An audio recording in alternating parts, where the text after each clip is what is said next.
you. Welcome to today's community briefing. My name is Gregory Sneed, and we are glad you are here. I am remote today. We were remote. All of us were remote last week at the community briefing, Black Business Association, Crenshaw Corridor Symposium.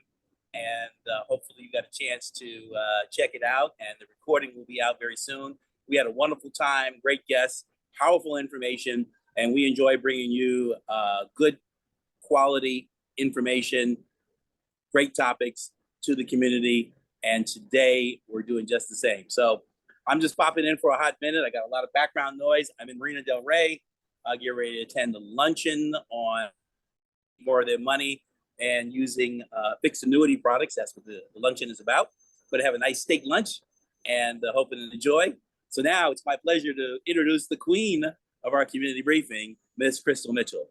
Good morning, everyone. Glad to have you. We're back in the Zoom as opposed to being in the remote. So we're glad to have you. But thank you all for coming out last week. It was an awesome, awesome event. So you'll see for yourself very shortly. We will have all the information. I am Crystal Mitchell. I am the co-director of Recycling Black Dollars.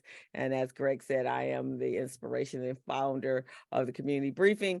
And as some of you know, this is an inspiration that I felt was very necessary during the pandemic because I wanted to make sure we got the information firsthand, because sometimes in our community, we get information when it's stale and we can't do anything about it.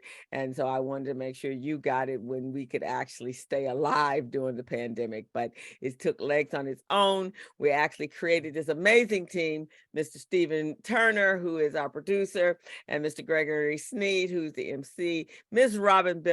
Right now she's going through health challenges, but she's coming out a trooper, and so just continue to pray for her, and myself. But we're here to bring you, the leaders and stakeholders who are sitting at the table having conversations about you. And now they're bringing those conversations back to us so that we can share, so we can stay in the know. We want to thank you guys for supporting us, and we want you to know to go over to our YouTube channel, hit that subscribe button, so every time we upload a video, we want you to get that information, and we want you to go out and share that with everyone that you know, and then tell that friend to come on back out to the community briefing every Thursday at 11 a.m. And I want to give respects to Tina Turner's family. We lost an amazing icon last night. And so she's resting in peace, but she did bring such joy to us in a very chaotic world that we live in. So with that, I am going to, and I want to thank our sponsors. This platform is powered and sponsored by Recycling Black Dollars and the Black Business Association. This is a collaboration. This is a community working together, make a better tomorrow. So it is my utopia that all of us that look like me will one day work together, use our one voice in order to make things different, at least right here in SoCal, LA, and maybe to catch on across the country. And it'll be one Black voice, and it'll be a powerful Black voice. So, and we're financially sponsored by Southern California Edison, PCR, Los Angeles LDC, and Wells Fargo Bank. And if you want to have your name up on the back of our banner, we'd love to have you. So with that, Stephen, I am turning it back over to you. Talking about thought leaders and people of influence, we're privileged today to have the director, the highest ranking Black female in Governor Newsom's cabinet, Tara Lynn Gray, who's the director of the Office of Small Business Advocacy. Prior to that position, I had the privilege of meeting Tara Lynn Gray when she was in Fresno as the president and CEO of the Fresno Black Chamber of Commerce, a city that adopted her, and that she brought a lot of economic development and a high exposure. Now she is heading up the mayor's Office of Small Business Development and Business Advocacy, providing funding, grants, as well as technical assistance. Without further ado, Director Gray. Thank you so much, Stephen. And actually, Governor Newsom has appointed more people of color and women in his administration than any other administration before him. And so I am no longer the highest ranking. Tokes Omashakin, Secretary of CalOSBA, is the highest ranking Black official in Governor Newsom's administration now. So proud to be shown up by an incredible leader, because he is doing a fabulous job. But you can still hold me highest ranking in economic development. And it's a pleasure to be with you all here today. I really do enjoy opportunities like this to do just what my sister Crystal said, get the word out so that we're not the last to know, and therefore the last to be able to go forward on information that we hear. So I want to start really quickly talking a bit about my office and what we do in the Office of the Small Business Advocate. So we are created by statute, and the office sits within the Governor's Office of Business and Economic Development. And my team and I have 4 specific missional objectives. The first one is to make sure that California's small businesses have the information, access to resources, to connect to markets, to grow their businesses, to connect to capital, to get resources, basically to thrive. And we aim to have our businesses not just survive, but thrive. Our second missional objective is, as the name implies, is to be an advocate. That when things go wrong in the business environment or regulatory environment, that we are there to support businesses, that we are there to help them find the right government resource to help solve whatever problem has presented itself. Third missional objective is to support resiliency, really to advance it, and then to support economic recovery. And most folks who have heard about the COVID relief grant program that was run through my office, $4 billion in grants, the largest in the United States, to support small businesses. We did grants between $5,000 and $25,000 for small businesses. And believe it or not, grants are actually still being made from that program. We've done over 327,400 grants in that program, and we will be closing that program down in just a few short weeks. So those folks with pending applications, if you've received an email that says get your documents in here, get your documents in here, because we're going to be shutting that program down soon. Last missional objective, number 4, is really to advance wealth creation and economic mobility through entrepreneurship. And that is creating programs and systems in the entrepreneurial ecosystem to support the transfer of wealth from generation to generation, to support wealth creation for those who haven't experienced it before, through whatever their entrepreneurial endeavor is. And so we run several programs to that end. I mentioned the COVID relief grant program, but we also fund 102 small business technical assistance centers across the state. Many of those are SBDCs, but we also have community-based organizations, chambers, et cetera, that are a part of this network. And they all support small businesses with one-on-one direct counseling and classes. That is really what our missional objective is. There are 4.2 million small businesses in California. And in California, when we say small, we mean smaller than the federal government, because the federal government defines that at 500 employees. And we define that at 150 employees. And when it comes to communities of color, while we are starting businesses faster than other groups, and women are starting businesses faster, we still lag behind when it comes to revenue generation. And that is one of the gaps that we aim to close. I just want to kind of throw it back to you, Stephen. I kind of want to follow your lead. Do you want me to talk about specific programs? Do you want to do Q&A? Where would you like for me to head with this? Well, one question I have, and I'll give it over to Chris after this, is we have a number of organizations and people that run economic development entities, such as the Black Beach Association, we have PACE, we have Cameo.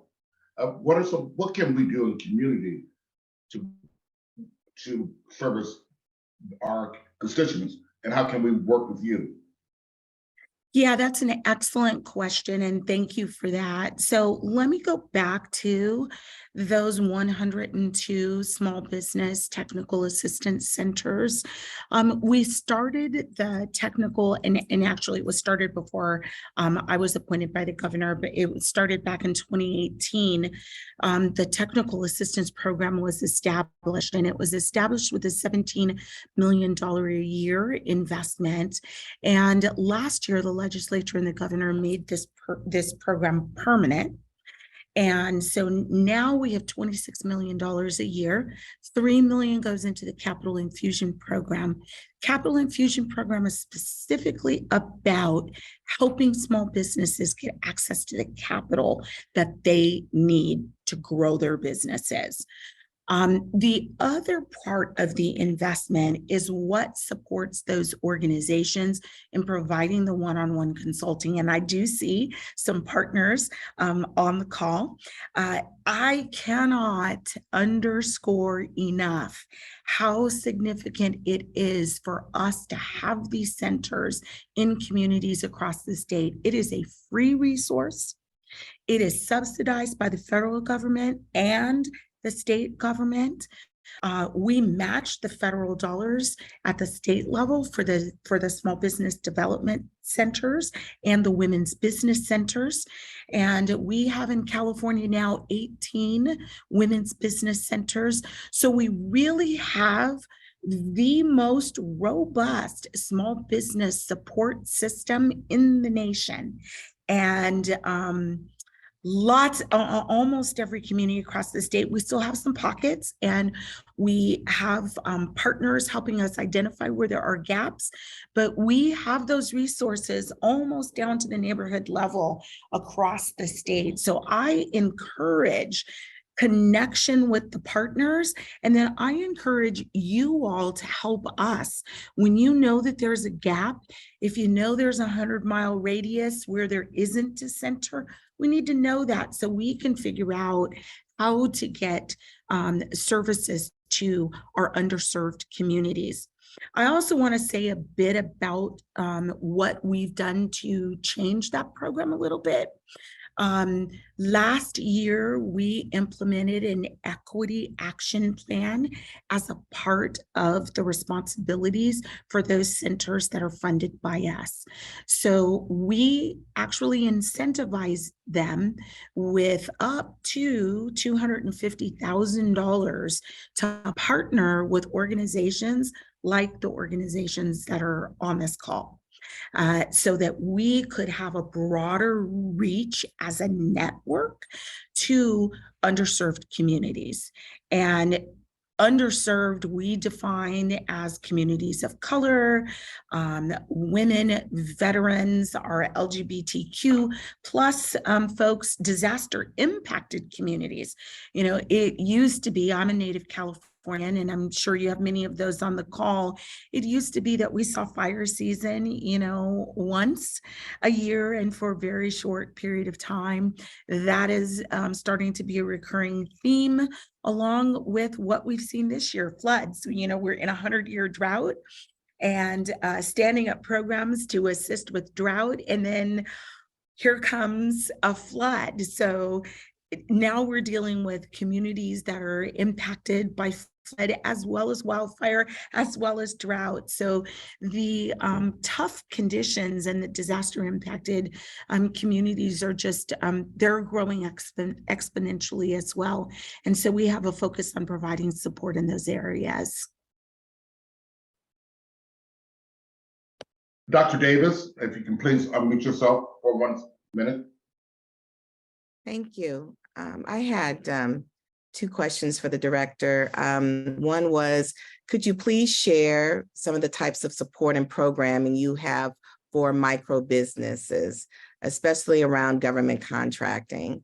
And when I say micro businesses, I'm talking about businesses who are fewer than 25 employees, and maybe even fewer than that, maybe 10. That's question number 1.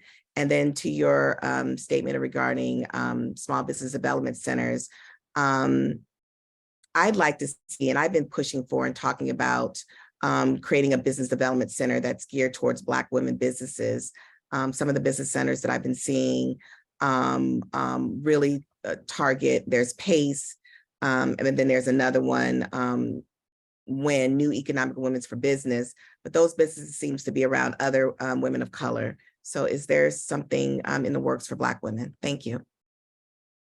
Good questions. Thank you very much, Dr. Davis, for those. I will take the first one, micro businesses. So we define micro businesses as those that have 5 employees or less. And when we look at communities of color, that is overwhelmingly representative of our businesses. I was a business owner for 20 years and am all too familiar about the trials and tribulations of running a micro business, where you're doing sales in the morning and janitorial in the evening, because you have every job in the business because you don't have enough help. And so one of the things that I like to focus on is capacity building. And I think that the capacity building starts with building the capacity of the organizations that support our micro enterprises. And in my previous position, I saw that as building the capacity of my organization, and making sure that I was going after funding that would create jobs, that would bring resources to the community, that would allow us to create an on-ramp for our micro enterprises so that they could get past performance and that they could get the financial assistance that they need. So that I share that just to share how I think and feel and what my approach is to micro enterprises. Now, going specifically to programs for micro enterprises, I encourage you to encourage those that you're helping to make sure that they get DGS certified, because DGS has a certification, small business certification, but they actually have a micro enterprise certification. And it's important that if you want to participate in government contracting, that you be small business certified. That is the first door that you must open, first badge you must get pinned to yourself, And the reason for that is it makes you findable and reachable as a small business.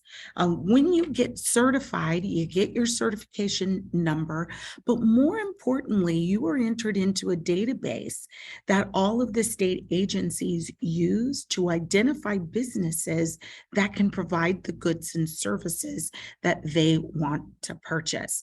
And when you create those profiles, you get an opportunity to put all of your keywords, and there's an art to that. You want to get to your small business development center or technical assistance center, women's business center, to get help creating those profiles, because there is an art and a science to it. It's not about throwing in, a gazillion keywords. It's about getting the proper wording for what your core competency is, and then the secondary and tertiary language that supports those competencies, so that when someone is looking for graphic design, for example, if there is a specific tool set that you use, that tool set ought to accompany that graphic design skill, because a lot of times an agency will have a particular tool, and I'm just using this as an example, have a particular tool set that they like to use, and they want to find somebody who already uses that tool set. So that would be one example. Speaking specifically to programs, we're in the process of standing up in our office the support for AB 2019, which is legislation that was passed. And I know many of you on this call were involved in making that a success last year. But that legislation, for the first time in history, codifies, which means mandates, that agencies spend 25% of their annual spend with small and micro enterprises. And so for the first time, we are seeing that we will not only have that as a goal, but we will have to document it. We will have to report out on it annually.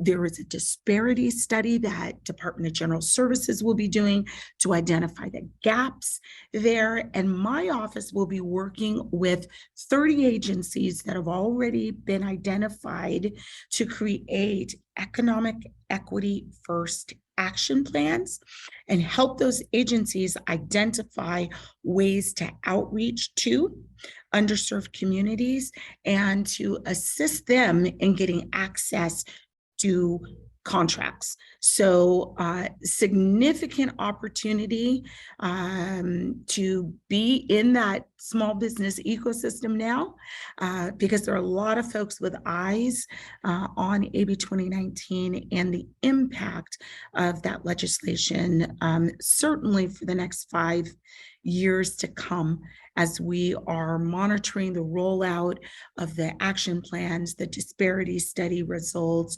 and the reporting that will accompany that. Moving on to your second question. We are in California, and unless and until Proposition 209 is overturned, we will never be able to do any contracting that is race-based. So in terms of setting aside resources, we are expressly prohibited. We can do targeted outreach, but we cannot engage in any activities that are prohibited by Article 31 of the Constitution, which prohibit contracting based on race, employment based on race, and educational admissions based on race.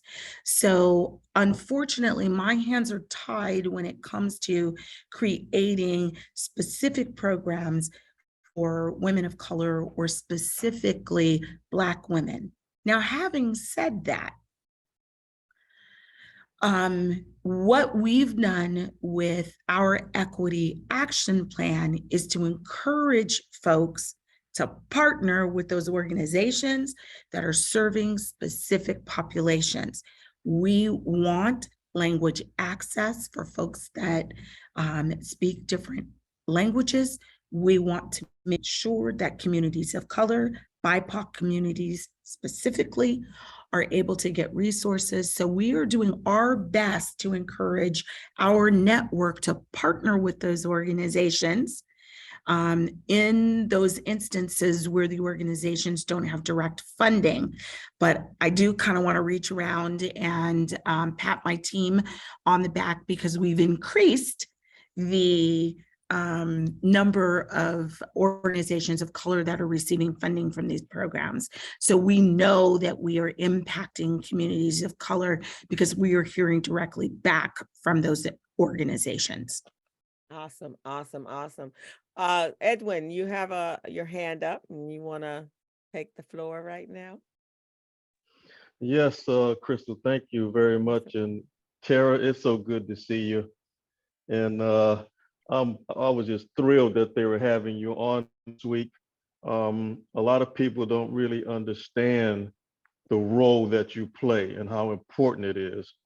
So first thing I want to say is the most important role that Tara has is being the advocate for small business in the governor's office. So in other words, she is our voice to the governor, okay? She advocates for us to him. That is the most important role that she plays. But secondly, I'm glad that you said what you did about the fact that Prop 209 limits your abilities to do certain things.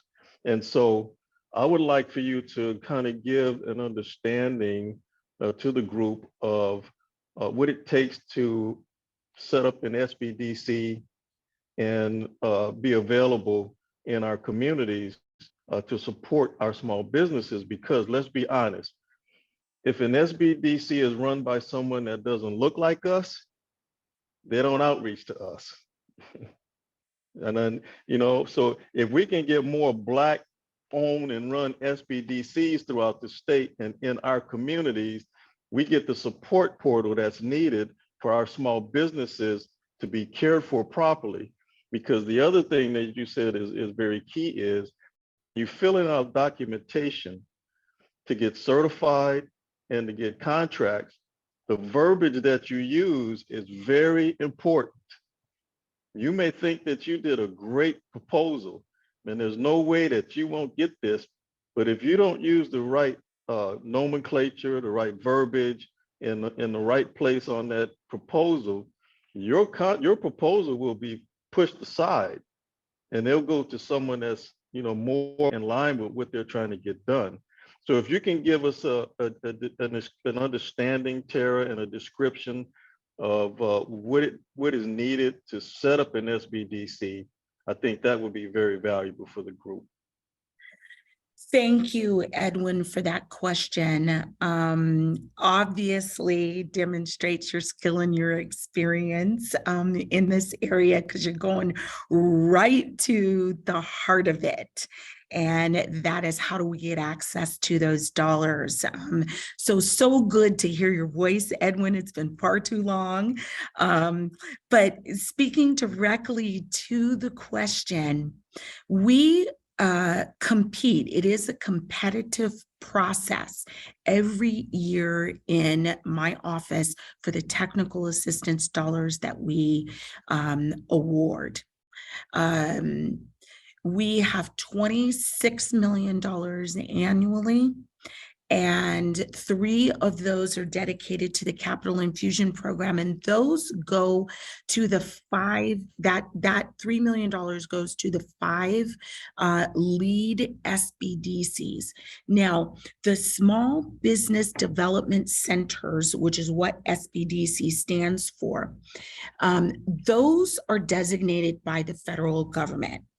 And so what we do in our program in California is we open our program up to the SBDCs, but we also open our program up to community-based organizations that provide those same services.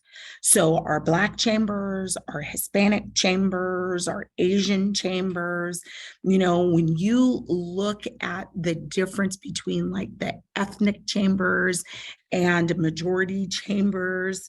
I was just at an event this morning, speaking at a women in business event, and 2 ethnic chambers came together with the Fresno chamber to do an event, and we were really talking about, that alliance and building capacity for women and women supporting women. The same thing is true with the community-based organizations. It's important to create those alliances, and it's important to create networks so that you can increase the impact of the funding when you get it. So we recompete every single year. We always do it in the fall. And I think this year we're opening up about July 1 and probably will close about August 1. We usually leave that proposal open 30 to 45 days. And then we go through the grant process and we start the performance year on October 1st. So alert, alert, alert. It will be coming. And in the same vein of getting all the information up front, once the opportunity hits the street, we really can't take one-off questions because everybody who wants to compete has to hear the same information. So a question from one becomes an answer to all. So what I try to do is do as many of these kinds of conversations ahead of time so folks know that it's going to hit the street and they can get questions asked. They can get them into my team. I have a wonderful grants department. And I will say that when I was sworn into office, I was employee number 5 in my organization. And my organization is slated with the 6 openings I have right now to go to 33 in a very, very short period of time. So the governor and the legislature have invested a ton of money in small business. We've grown from 3 programs to 13 programs. And if you are providing services to small businesses, we need to know about you. We do require that you have past performance. It is a program that requires match funding. So you have to have match funding from another organization that where you are providing those exact same services. So let's say that you have a grant from JP Morgan Chase, just pulling somebody out of the hat. And that grant is for $150,000 to provide services to small businesses, counseling, et cetera. You could use that $150,000 as a match to an application for $150,000 from our program. So there's a lot to it. You got to do a solid budget. You got to have a research and marketing plan. You've got to have an outreach plan and all of that. But we have the documents to, as a part of the proposal process to walk you through that. We have a team to answer questions. We do webinars about it. Once we, launch it, we will do informational webinars. But I would encourage you to go to the website, which is CalOSBA.ca.gov. Again, CalOSBA.ca.gov. And you can, from that top menu, we have an item that says funding opportunities. When you click on the funding opportunities, it will take you to open proposals, and it will take you to our standing programs as well. One other program I want to talk about real quick that also has an RFP coming up. We just finished round 1 of our Accelerate California Inclusive Innovation Hubs program. This is a program that puts $250,000 a year into accelerators and incubators that are helping to diversify the innovation economy. And what we mean by that is to make sure that new businesses are being started that are doing innovative and new things. And we don't purely mean software, AI, and that kind of technology. If you've got something that, is innovative in viticulture, it applies. If you are developing, if you're disrupting an industry and creating something new, that's innovation. That applies.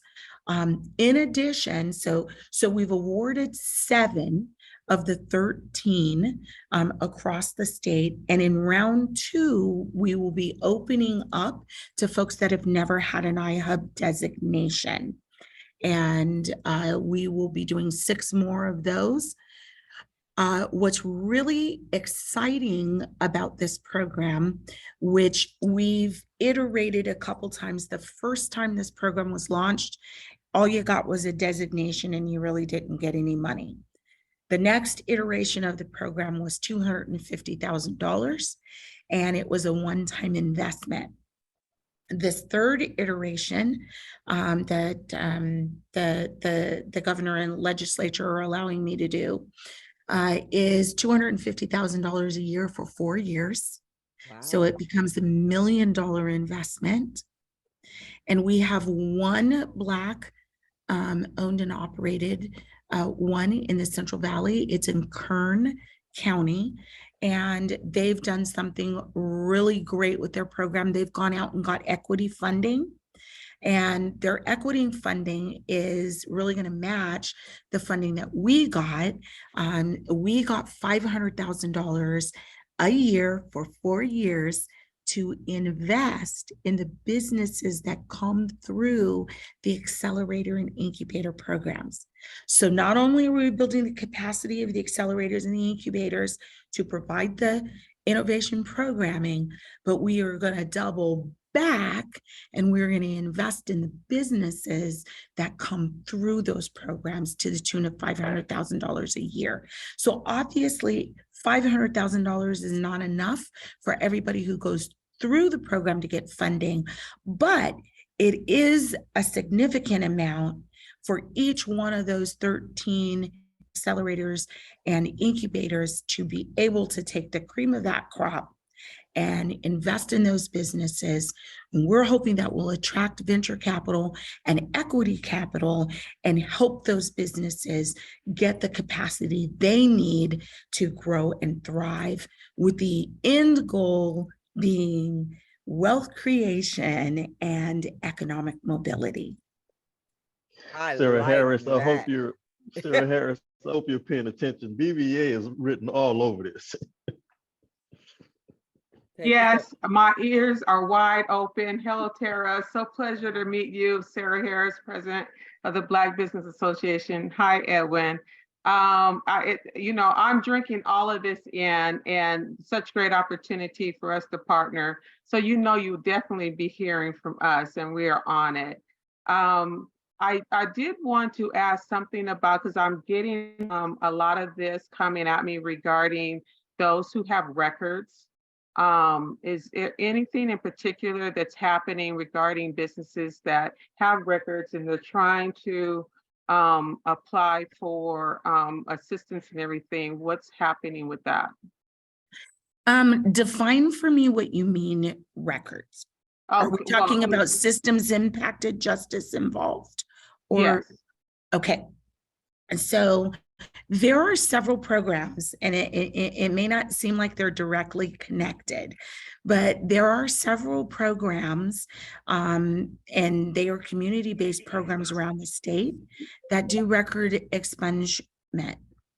And I recommend having those businesses in almost every county that's got a cannabis program or office. They can point you to those folks that can help with that record expungement. And I recommend that because it's part and parcel of that cannabis funding, that those records get cleaned. And so I would point all your businesses in that direction. Wonderful. Thank you. Appreciate that. And Sarah, I was on Saturday, I was at Supervisor Mitchell's racial justice exchange program exchange, and on their June, they're going to do their Juneteenth event at the Seekavilla, and they're going to have all of their departments there.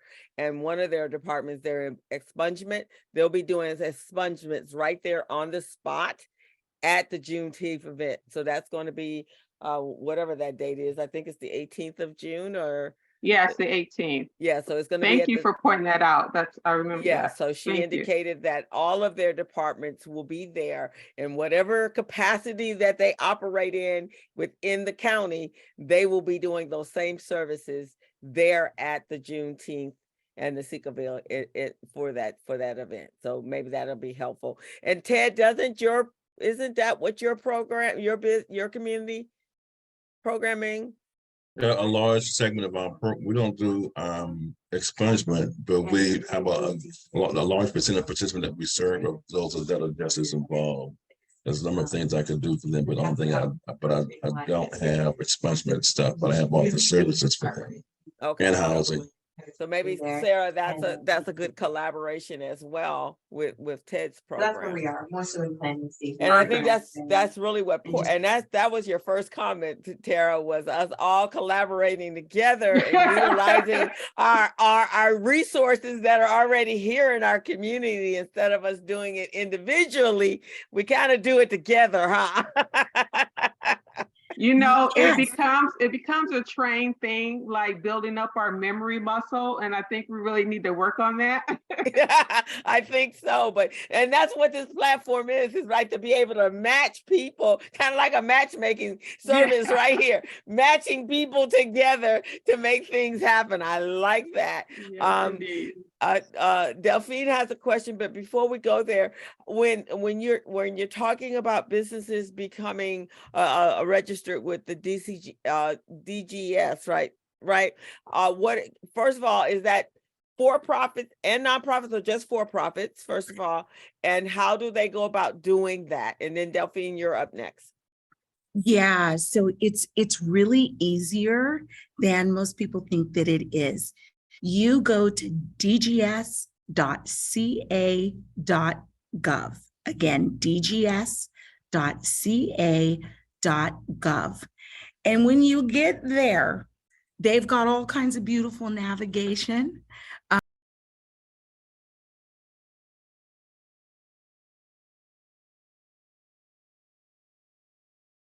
In the search bar, small business certification, it'll take you right to the page, and you click the plus sign there, it will take you right to the application. The application, they have streamlined it. It is quick, it is easy. You fill out the application, all the pertinent information, you upload your tax returns, and voila. If you've been in business and you upload the number of tax returns for the number of years you've been in business, right? So if you're a brand new business and you've never even filed a tax return, guess what? You don't have to upload one. You get your certification and you are free to, I call it a hunting license. You are free to hunt for that work across the state. And then they just require that you file those tax returns and upload them into the system. Once you file them, the state has made it so easy for our businesses to get certified and to participate in this multi-billion-dollar, with the economy that we have here in the state of California. There's no excuse. And Danetta Jackson is the new supplier diversity manager, responsible for many of these changes in access via the new AB 2019 mandate. We are working very closely with her. She is doing everything she can to get the word out, to get access. I've got 6 folks on my team that are in the field. If you're having an event, invite us. We will set up a tabletop and we will be there with you. We will pass out the information. We will connect you to the resources. Also want to say, in that vein, in getting to the folks that support me in my office, our website, calosba.ca.gov. If you go contact us there, it is more efficient to go to our contact page, input your information and your topic or issue there, for two reasons. If you send an email, no metrics get run on it, and it gets answered whenever we get to the email. If you use our contact us page, it goes into our Zendesk and it gets tracked, and the metrics are run on it, so we can see what people are asking about, what people are needing, and we can understand the trends. And it's a way for communities really kind of to talk back to us, really in the questions that they're asking and the topics that they're bringing up to us.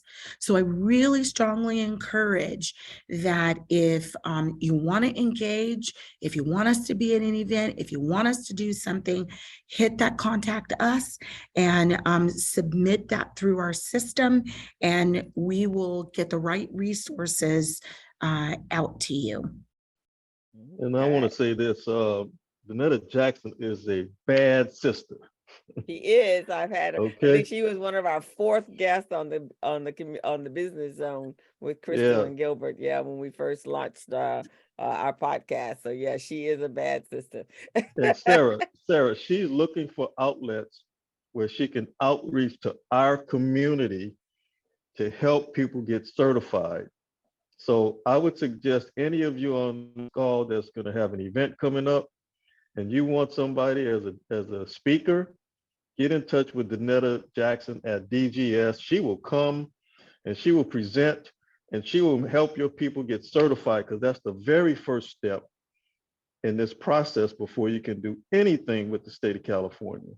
Yeah. So reach out to Danetta, let her know that Tara Lynn Gray and Edmund Lombard told you to reach out, and she will gladly come and help your people get certified in any way that she can.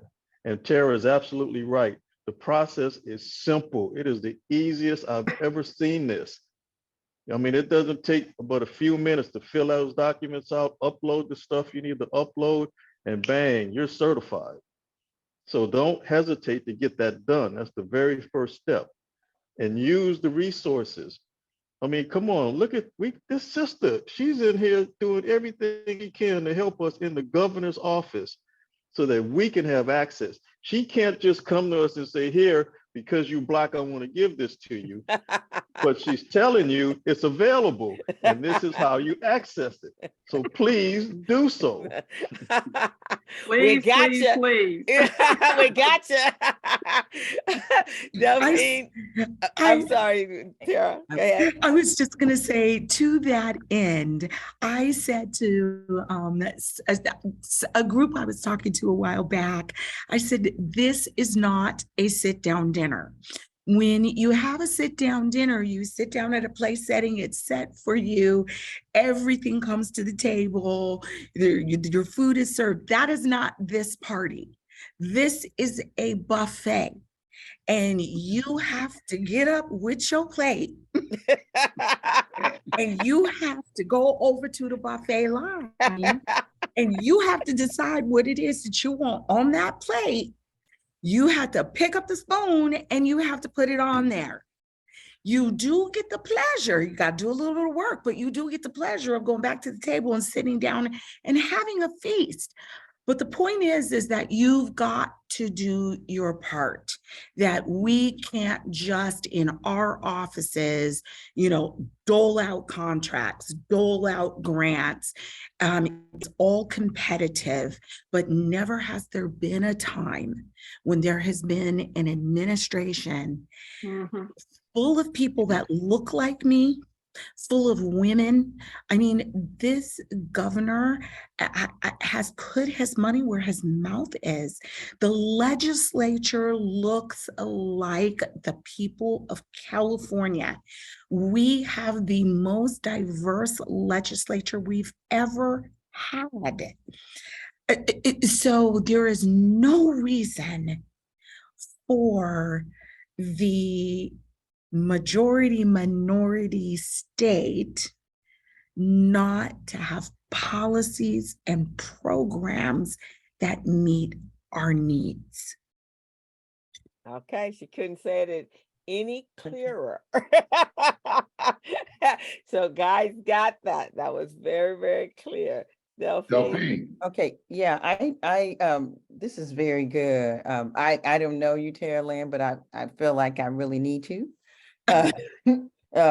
know you. I'm with US Bank, and my role in US Bank is focusing on engaging and helping Black businesses grow and sustain their efforts. So at the bank, not minorities, I target Black businesses. Anybody can attend anything I do, but my outreach and my target is to Black businesses. And I also work with BBA and others. I came in, you was talking about these centers and resources. One of my activities I like to focus on is that getting that information out, because a lot of these smaller businesses really don't know what's out there.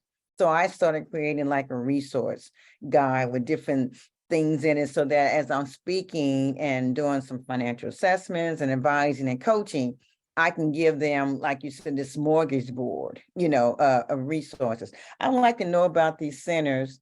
And also I want to schedule some time to talk to see how the work that I'm doing, at the bank, and how we can partner, with the state.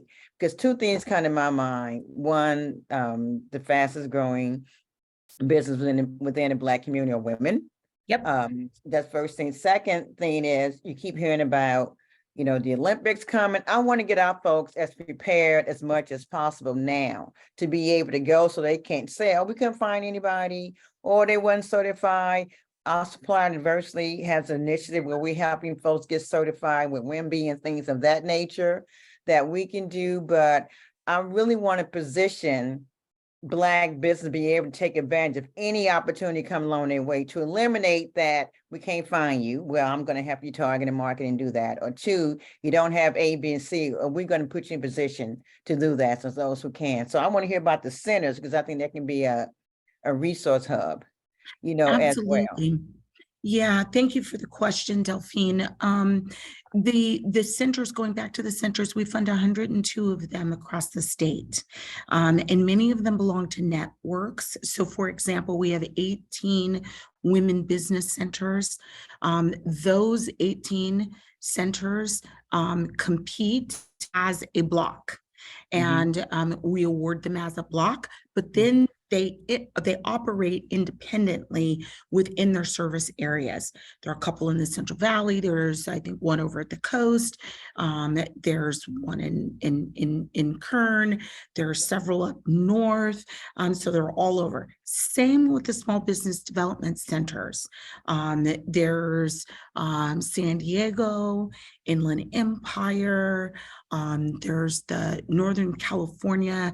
I think there's 5 of them together there. Solano, Alameda. LA County? Anything in LA County? In LA County, let me remember who you I'm have. specifically looking at LA County now, because although I cover, pretty much Southern California, but most of my efforts are LA County, and I really want to get those folks connected. So let me tell you where the resource is, because my brain's not big enough to hold it all. But if you go to our website, CalOSBA.ca.gov, up in the top menu, it's resources, or get small business centers. I think it's small business centers. If you click on that link, it will take you to our interactive map. And on that map, you will be able to see all of the centers in the state, and then you can search for one in your area. I believe, I know we're making some updates right now. I don't remember whether or not we've launched the zip code locator, but you can definitely find one of those 102 centers in your area. I'm sure of it. And I know we've got a ton in LA. We've got LA, San Diego, like I said, Inland Empire. We've got quite a few of them. And check out the tool. Okay.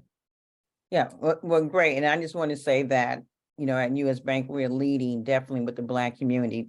Probably towards the end of the year, we're going to be expanding to the Hispanic community and Wonderful. others, but all our efforts now leading in the Black community because they're in most need and their numbers are less than anyone across the board. Yeah. And, You guys and are the I think biggest. you two need to make an appointment with each Yeah. other, which I think. We do. I think we do. Yeah. Please connect us, Crystal and Stephen. Please Yeah, connect. can you connect us on email and Yes. yeah. Yes. Yeah. You guys are the biggest small business bank now, aren't you? Yes. Are you US Bank? Yes, we Okay. like now in the state of California and overall banks, we're like number 5 since we acquired Union Bank. Yeah. And we just recently rolled out and expanded on a special purpose program, our business diverse lending program, which is an overlay to give extra flexibility on underwriting in terms of credit score, cash flows, and things of that nature. And that product is geared towards women, minorities, and veterans-owned businesses. And so, Awesome. and we also like number 1 in terms of units for SBA. We do more SBA loans and loans a smaller amount because we're going after, small businesses. So so we move like to number 4, we're number 5 overall. Yeah. That is fabulous. So we still have to, in talking about contracting, and I will end here, but I just want to throw this out here. We still have to solve the problem for bonding and contract financing for our businesses. It's one thing to have the goal, right, at 25% utilization. It's another to create the mechanisms by which that's achieved for especially when it comes to large dollar public works, construction, that kind of stuff, because we still have systemic barriers that exclude us from full participation there. So that's one of the areas I still think that we could work together, and we need the banks to help us do it. Delphine, this is Edwin. Is Julius Robinson still with you guys?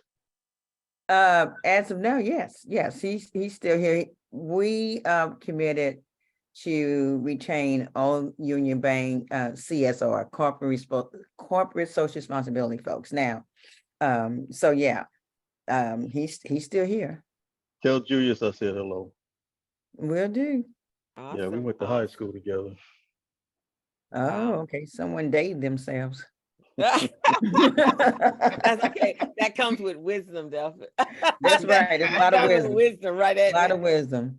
So, right, guys, this has been awesome. Tara, you have been amazing. Before we sign off, I dropped a link in the chat for those of you that attended the Crenshaw Corridor Symposium. Hopefully you had a phenomenal time last week. We did. We're waiting for the edited clip to come back, and then we'll put that all together and we'll get that out to you with a synopsis of the highlights of it, and then what's going to be in store for the next big one, which is going to come in the fall. But we'd like to have your feedback from it, so that will help us do an even better job the next time. So there's a link right there in the chat. So if you guys could quickly do that for us, we would so appreciate that from you. I want to welcome back Emma and Arnetta. They went to the motherland, and I had a fantastic time from the pictures that I saw. So we have to get together so we can compare our South Africa pictures. And it was amazing. And Edwin, we would love to, I know you are doing some political stuff. So as we get into next year, we definitely want you to come, and maybe that might be a breakout session. We can talk about how we can, our voice is going to be very important for voting. And I'm sure Tara will back me up on this. We got to keep California as a Democratic liberal state, because the rest of this country are lunatics. So, so whatever we need to have a conversation about that, Edwin, I think we need how we all can come together and make sure we have a massive vote, a voting voice, both with us old people and seasoned people and our young people. Well, I would love to do that. As you know, I am the board chairman for the California African American Political Action Committee. And we do have some dynamic candidates lined up that all look like us throughout the entire state. And I will say this, my dear friend Aubrey Stone always said, business is politics and politics is business. So if you're going to be in business, you're in politics, whether you want to or not.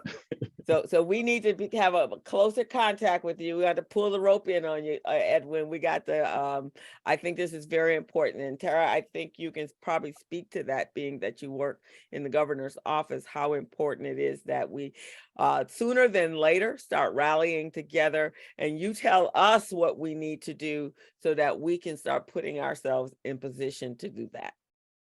Well, if I want to keep my job, but you can make when it very I'm on broad. the payroll, I can't tell y'all what to do. No, but you can make it very broad. But if you ever need access to information. All right, but from a community standpoint, we're there to keep everybody in a job. Yes, well, after 5, I am part of the community. Okay, all right, sounds good to me. All right, Stephen, thank you guys. So if you guys got that, everyone got the link? And do I need to pop it in there again? And if you have some friends that attended, we will be sending out a thank you letter for everyone that did attend the event last week. I think we're pretty proud of what happened last week. We know there were some little glitches here and there, but we are very pleased. The panel was outstanding. For those of you that did not catch it, it will be up on our YouTube channel in the next week or so, and you truly want to go over there. I mean, they came with some information on what has been going on the Crenshaw corridor. And if you had questions, please let us know on that survey as well, what your questions were. And then our next, we're going to kind of, I guess, expand on into the next conversation, and maybe those questions can be part of that question. And Arnetta, I saw your comment on Facebook, so thank you very much. And Tara, we'll make sure you get a copy of it. It was outstanding. We had some of the top folks that are in that development space last week, and it was pretty awesome. So I heard it was great, and my friend and my friend, long-term friend from St. Louis, my homie, and we grew up with Michael Anderson. I heard he showed up and showed out. And your retired colleague, Daryl Brown. Oh, Daryl was there too. Oh, great. Daryl didn't even want to leave. So it was an excellent event. All right, Stephen. So Tara, we thank you once again on behalf of the community briefing, Recycling by Dollars, Black Business Association, and our host of other contributors. We want you to know this is your home, where you can talk to us unapologetically about the Black experience and what we can do, and let us know what we can do for you. And everyone, stay tuned for next week, where we have April Flowers, who's one of our successful entrepreneurs with Afro Unicorn. She has her own line of apparel and backpack that are in Macy's, Walmart stores. Thank you, everyone. Have a good weekend. All righty, guys. Have a wonderful Memorial Day weekend. Please be safe out there, but enjoy your families. And we will see you back here again next Thursday at 11 a.m. Bring a friend. Go over to our YouTube channel and subscribe. And please hit that. Please complete the feedback form survey so that we can make sure we're doing a better job, even better job next time. Tara, thank you so much. So now when I see you at the next event, I'll know who you are. Like, I've seen this lady at a number of events I've been at, and I didn't